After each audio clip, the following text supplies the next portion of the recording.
So, 4 months ago, I made a video called Eternal Returns New Player Experience. And a lot of people reference this video when talking about what you should expect with the new player matchmaking, and I decided I should talk about Ranked. So here is what you can expect from Ranked and my experience so far. So to start, a lot of new players that just hit level 20 are ready to play Ranked, so they hop in a queue and it looks something like this.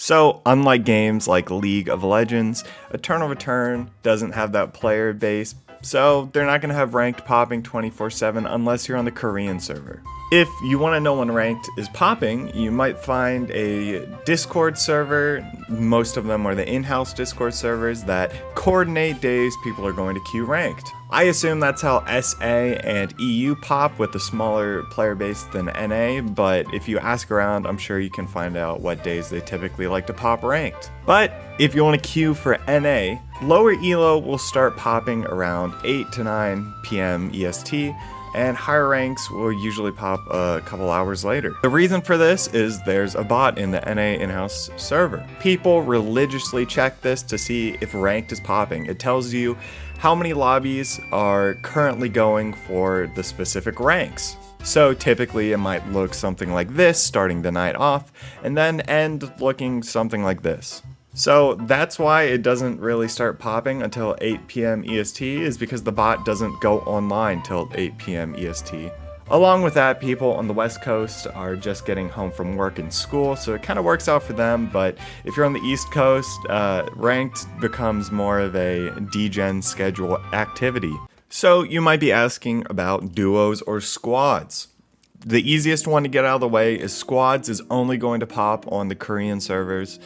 There hasn't been a single squad game in Ranked for NA, EU, or SA this season, so for the time being, don't expect to get any squad games because you can't queue them. But for duos Ranked, there are specific nights that people coordinate. I'm not sure, again, for the EU and SA crowd, but for NA, every Friday and Sunday night, people try to queue up for duos. Typically, it follows the same schedule that the solos does, and it will cannibalize the solos games, so there won't be as many on those nights. But if you're looking to play some duos Ranked, that's your best shot. A few things you need to know about Ranked are LP gains and losses are determined by how many kills you get and how highly you place. I'd say it's a lot more heavily weighted on kills, so I'd keep that in mind. Ratting till the end isn't going to consistently get you high LP.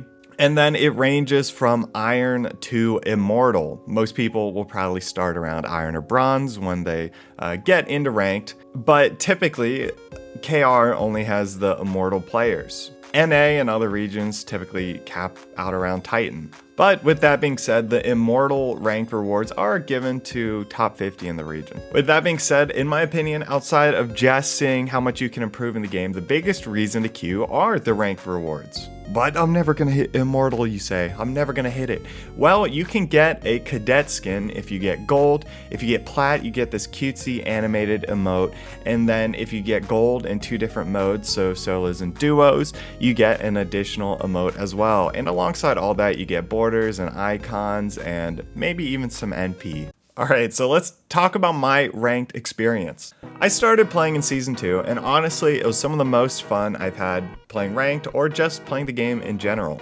I climbed from Iron to Plat, and even though I had an incredibly low win rate and an incredibly low kill rate, I put in 400 games and made the climb. Back then, I was able to queue around like 5 EST, 6, and I was able to play for pretty much the whole night. The matchmaking at lower Elo, everyone is pretty evenly matched. There's an occasional smurf or two, but for the most part, they're really good games. So I do recommend it if you're a new player getting in there, and that's a really good place for you to learn and experience the game with players of similar skill level. The only issue was once I hit gold.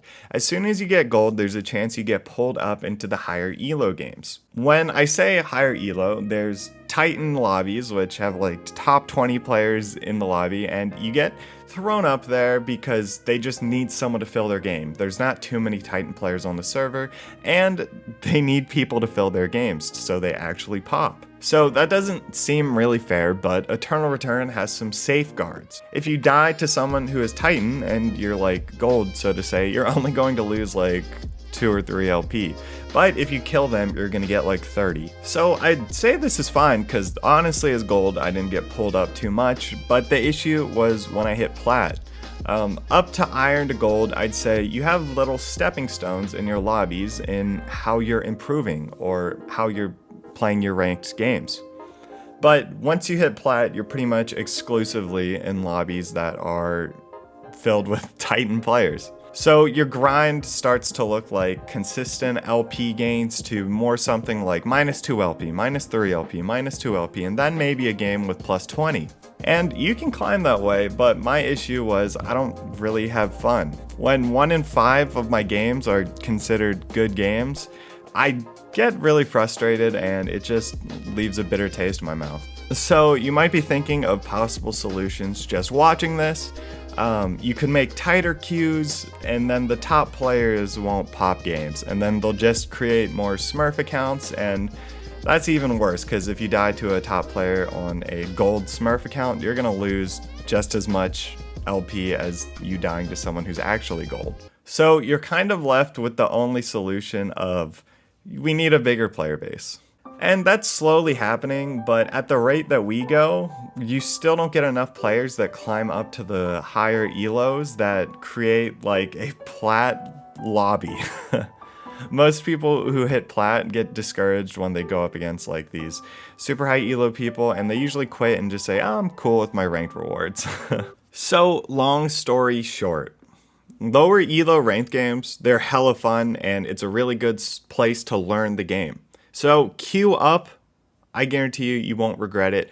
I'll leave the server that has the bot if you want to check that out. But I would like to caution, the higher you climb, the more games you're going to get that you're out of your elo. But on the flip side of the coin, I know there's a lot of people who really enjoy going up against the best of the best, and even though they might die a lot, it's a really nice way to learn the game for them. So if that is your style of improving, then I think you're really going to like the higher elo climb. But for me, who likes to take it more incrementally, I wouldn't really recommend the plat to Titan NA experience. With that being said, by me saying it's not very fun, hopefully that doesn't take away your desire to queue up, because if a bunch of us plat players do queue up, we're gonna get actual lobbies that are fun to play in. It's like Korea doesn't have this problem, so with more players, I don't think NA will either. And of course, there's other things I could talk about with ranked, whether it's teaming or politics, but I think I can save that for another video. And if you're new to the game or just ranked, I hope this gives you some idea of what the ranked scene looks like. If you want some tips to climb, check out this video. I'm gonna put it in the description. I think it does a really good job of just giving you some basics. But I do appreciate everyone who watched. The support is great, and the last thing I'd like to say is make sure you queue ranked. Bye-bye.